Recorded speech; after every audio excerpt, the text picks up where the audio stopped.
এই মুহূর্তে খুব সম্ভবত সারা বাংলাদেশে প্রায় 600-র মতন উপজেলা আছে এবং এই 600 উপজেলার মধ্যে মাত্র 5টি উপজেলা আছে যেখানে 100 শয্যার হসপিটাল আছে।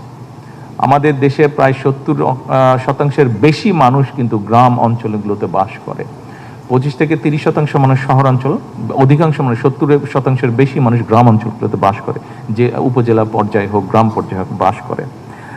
এই মুহূর্তে উপজেলা পর্যায়ে যে 51 বেডের যে হসপিটাল, আমি জানি না এখানে বিশেষ করে ইয়াং যারা ডাক্তার আছে বা শিক্ষার্থী আছে আপনাদের এটা ধারণা আছে কিনা, যারা একটু সিনিয়র তাদের আপনাদের কম বেশি ধারণা আছে। এই 51 বেডের যে হসপিটাল উপজেলা পর্যায়ে, এই 51-র 31 শয্যা কিন্তু করেছিলেন শহীদ রাষ্ট্রপতি জিয়াউর রহমান। বাকি যে 20 শয্যা, বাকি যে 51-র 31 শয্যা করেছিলেন শহীদ রাষ্ট্রপতি জিয়াউর রহমান, বাকি যে 20 শয্যা সেটা করেছিলেন দেশনেত্রী খালেদা জিয়া।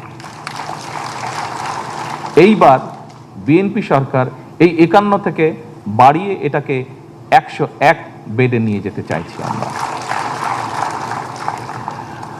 এবং এই হসপিটালগুলো যে শুধু হসপিটাল হবে তা না, এইগুলা এই হসপিটালগুলোর পাশে আমরা যেটা করতে চাইছি, মানে এই সাথে সাথে যেটা করতে চাইছি সেটা হচ্ছে যে এখানে আমরা পাওয়ারটা সোলার সিস্টেমে নিয়ে যেতে চাইছি। এমনি তো নর্মাল গ্রিড থেকে যেটা ন্যাশনাল গ্রিড থেকে সাপ্লাই থাকে সেটা থাকবে, কিন্তু যেটা যে কোনো একটা ব্যাকআপ থাকবে, অর্থাৎ সোলার সিস্টেমে এই জন্য নিয়ে যেতে চাইছি। দেখা যাচ্ছে অনেক সময় বিশেষ করে জেলা উপজেলা পর্যায়ে যেটা দেখা যায় যে অপারেশন চলছে, ঠাস করে কারেন্টটা চলে গেল, মধ্যখান দিয়ে হুট করে কারেন্টটা চলে গেল। তো এই সমস্যায় যাতে পড়তে না হয় সেই জন্য আমরা এগুলো সবগুলোকে সিদ্ধান্ত নিয়েছি বাই একদম এটা কম্পালসারি হবে, প্রত্যেকটা উপজেলা হাসপাতালে পাওয়ারটা সোলার সিস্টেম থাকবে উইথ অফকোর্স স্টোরেজ সিস্টেম, যাতে সমস্যা নয়। শুধু যে দিনের বেলায় হবে রাতে হবে না তা না, স্টোরেজ সিস্টেমটা থাকলে অলমোস্ট 24 ঘন্টার মধ্যে 12 ঘন্টায় আমরা পাওয়ার সাপ্লাইটা পাবো এখান থেকে। সম্মানিত উপস্থিতবৃন্দ, আজকের শিশুরাই কিন্তু আগামী দিনের বাংলাদেশ, ভবিষ্যৎ বলি না, আমি বলি আগামী বাংলাদেশেরা। শিশু স্বাস্থ্য রক্ষার জন্য কিন্তু আমাদের সরকার গুরুত্ব আরোপ করছি আমরা। বেশ কিছু বিল্ডিং তৈরি হয়েছিল বরিশালে, রাজশাহীতে 200 শয্যা বিশিষ্ট হাসপাতাল, শিশু হাসপাতাল তৈরি হয়েছিল। এর বাইরেও তৈরি হয়েছিল মোট 5টি শিশু হাসপাতাল, সারা বাংলাদেশে 5টা শিশু হাসপাতাল। এগুলো বিল্ডিংগুলো তৈরি হয়েছিল বহু বছর যাবৎ পড়ে আছে বিল্ডিংগুলা। আমরা এগুলাকে দ্রুত চালু করার ব্যবস্থা করছি আমরা, এগুলা যাতে বাচ্চারা সাপোর্টগুলো পায়। এগুলো বরিশালে আছে, রাজশাহীতে আছে, এগুলো রংপুরে আছে, এগুলো এরকম 5টা হাসপাতাল সারা দেশে, প্রত্যেকটা বোধহয় 200 না, প্রত্যেকটা 200 করে, মানে 1000 বেড টোটাল। সবগুলো চালু হলে ইনশাল্লাহ 1000 বাচ্চাদের জন্য 1000 বেডের হসপিটাল আমরা সারা দেশে চালু করতে সক্ষম হব। আগামী কতদিনে চালু হতে পারে? সেপ্টেম্বর মাসে আমরা টার্গেট করছি ইনশাল্লাহ সেপ্টেম্বর মাসের মধ্যে এগুলো চালু করব। এটাতে যেটা হবে, স্পেশালাইজড কোনো চিকিৎসার জন্য এই বাচ্চা বা এই ফ্যামিলিগুলোকে ঢাকায় দৌড় দিতে হবে না, মোটামুটিভাবে জেলা পর্যায় পর্যন্ত মানুষগুলো চিকিৎসার সুবিধা পাবে। যদিও এটা এডুকেট না, অত্যন্ত সীমিত আমাদের পপুলেশন, তারপরে অন্তত এগুলো আমরা চালু করে আস্তে আস্তে আমরা ইনশাল্লাহ এগুলোকে সামনে নিয়ে যাব। এবার আমি একটু, আপনারা এখানে সকলেই মেডিকেলের সাথে সম্পর্কিত, মেডিকেলের শিক্ষক, মেডিকেলের স্টুডেন্ট আপনারা, আমি আপনাদের একটা সাবজেক্টে, আমরা তো হাসপাতালের ফ্যাসিলিটি, ডাক্তারদের বেতন ভাতা দিয়ে বিভিন্ন বিষয় আমরা আলাপ করলাম, একটা বিষয় মনে হয় বোধহয় আমরা এড়িয়ে গিয়েছি। এই বিষয়টি একটু আমি আপনাদের সামনে তুলে ধরতে চাই। এই বিষয়টাতে আমি রীতিমতন আপনাদের হেল্প চাইছি, আপনাদের সহযোগিতা চাইছি আমি। সেটা কি? সেটা হচ্ছে যে স্বাস্থ্য এবং চিকিৎসা ব্যবস্থার সঙ্গে কিন্তু মেডিকেল ওয়েস্ট, মেডিকেল বর্জ্য ব্যবস্থাপনার বিজ্ঞানসম্মত সায়েন্টিফিক ডিসপোজ কিংবা অপসারণের বিষয়টা ওতপ্রোতভাবে জড়িত। আমরা যদি এখন সবাই একটা ইন্সপেকশনে বেরোই ঢাকা মেডিকেল কলেজে, খুব সম্ভবত ঢাকা মেডিকেল কলেজের প্রিন্সিপাল সাহেব এখানে আছেন, তারপরেও যদি বের হই আমরা ঢাকা মেডিকেল কলেজটাকে যদি রাউন্ড দিই, সবগুলা করিডোর যদি ঘুরি, আমার মনে হয় এই ব্যাপারে সবাই আমরা একটু লজ্জাই পাবো খুব সম্ভবত। তো এখানে আমার মনে হয় শুধু যে যারা এটার সাথে জড়িত, এই কাজটার সাথে জড়িত, এখানে শুধু যে তাদের দায়িত্ব তা না, এটা আমার মনে হয় আমাদের সকলের দায়িত্ব। এটা একটা কমন সেন্সের ব্যাপার। এই বিষয়টাকে বোধহয় আমরা কমন সেন্স হিসেবে নিয়ে এখানে যদি আমরা সবাই অবদান রাখি, সবাই যদি আমরা একটু একটু করে চেষ্টা করি, তাহলে আমরা একটা পরিষ্কার শুধু নতুন বিল্ডিং হলে তো হবে না, বিল্ডিংটার পরিবেশটাকেও আমাদের রক্ষা করতে হবে। এবং পরিবেশটা যদি আমরা মনে করি শুধু যাদের দায়িত্ব ক্লিনিংয়ের তারাই করবে এটা, তাহলে আপনি শুধু নিজের ঘরটা নিয়ে, বাসাটা নিয়ে, আপনি ঘরটা, বাড়িটা নিয়ে যদি চিন্তা করুন, ধরেন আপনার বাড়িতে আপনারা 5-6 জন মানুষ থাকেন, আপনার ফ্যামিলি মেম্বার সবাই 5-6 জন মানুষ থাকেন, আপনার একার দায়িত্ব হচ্ছে আমরা একটা ঘটনা, মানে আমরা চিন্তা করি বিষয়টা কিভাবে, আপনার একার দায়িত্ব হচ্ছে যে আপনি পুরো বাড়িটা, প্রত্যেকটা রুম বাথরুম সব পরিষ্কার করবেন, আর সবার দায়িত্ব হচ্ছে যে ময়লা করা।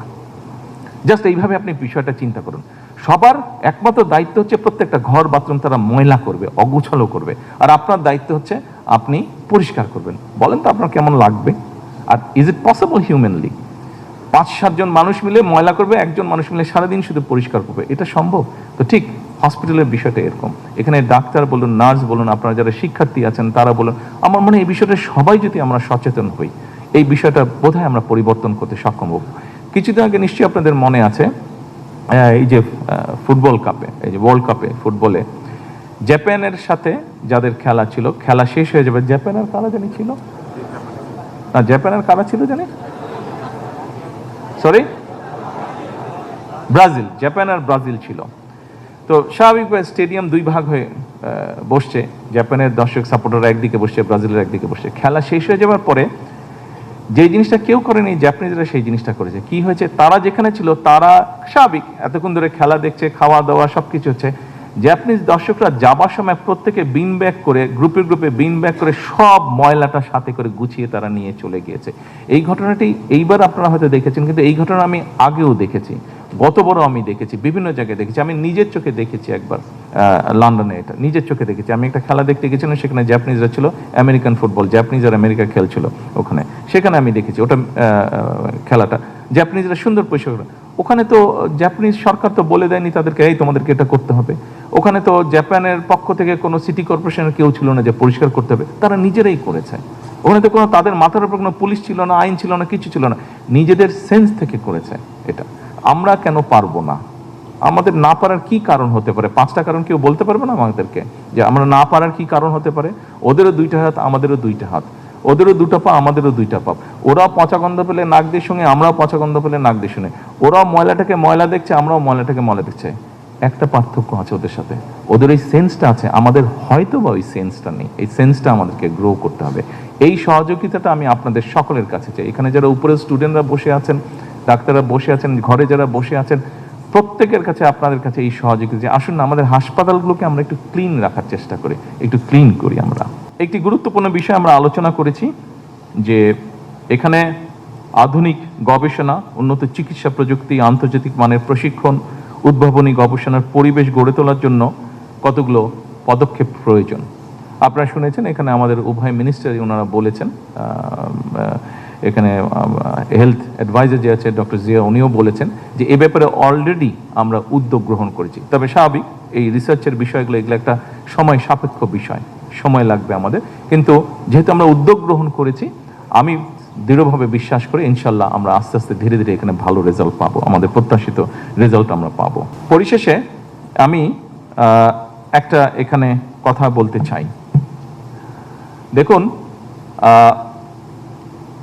আমি যেটা প্রত্যাশা করি একজন রাজনৈতিক কর্মী হিসেবে, এখন যেহেতু সরকারের পরিচালনার দায়িত্বে আছি, আমি আমার ডাক্তারদের কাছে, যারা বর্তমানে চিকিৎসক আছেন, ডাক্তার আছেন, যারা উড বি ডাক্তার যারা হবেন, প্রত্যেকের কাছে আপনাদের আমার একটা প্রত্যাশা আছে। প্রতি বছর বাংলাদেশ থেকে ±5 বিলিয়ন ডলার চলে যাচ্ছে বিদেশে চিকিৎসার জন্য। আমাদের দেশের বহু মানুষ, লক্ষ লক্ষ মানুষ বিদেশে যাচ্ছেন চিকিৎসা করাতে, তার ফলে আমাদের মূল্যবান বৈদেশিক মুদ্রাও সেই সাথে চলে যাচ্ছে। স্বাভাবিক এটা। আপনাদের কাছে আমার প্রত্যাশা, আসুন না, যারা বর্তমানে চিকিৎসক আছেন, যারা উঠবি চিকিৎসক, আপনাদের সকলের কাছে আমার একটি প্রত্যাশা যে আসুন না, আমরা কেন পারবো না এই পরিস্থিতিটির পরিবর্তন করতে? কেন আমাদের ডাক্তারদের উপরে আমাদের দেশের মানুষের আস্থা এবং বিশ্বাস দৃঢ়তর করতে আমরা পারবো না? এটি আমরা কোনো আইন দিয়ে করতে পারবো না, এটি আমরা কোনো প্রতিষ্ঠান দিয়ে আমরা করতে পারবো না। এটি একমাত্র সম্ভব হবে আপনাদের মানবিক অ্যাপ্রোচ এবং আপনাদের সঠিক সুষ্ঠু চিকিৎসা প্রদানের মাধ্যমে।